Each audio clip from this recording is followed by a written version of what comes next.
We'll guide you through how to use video transitions in DaVinci Resolve. If you find this helpful, consider subscribing and liking the video.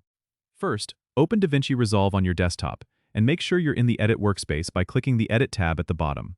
Once you're there, go to the Media pool on the top left and drag your video clips to the timeline. Now, to add transitions between your clips, go to the Effects Library panel on the left side of the screen. Click on Video Transitions to expand the list of available transitions. You can choose from options like Cross Dissolve, Blur Dissolve, and more. Simply drag the desired transition onto the cut between two clips on your timeline. You'll notice a small icon indicating the transition has been applied. If you want to adjust the duration of the transition, click on the transition icon on the timeline, and then you'll see a small white handle appear at each end. Click and drag these handles to make the transition longer or shorter. For more fine-tuning, select the transition, then go to the Inspector panel on the top right of the screen. Here, you can adjust parameters like duration, ease in, and ease out, giving you full control over the transition's behavior.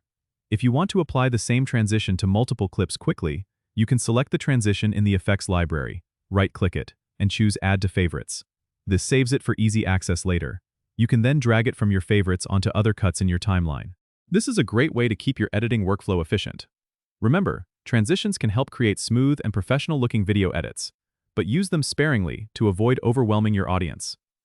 Don't forget to subscribe and comment if this helped you out.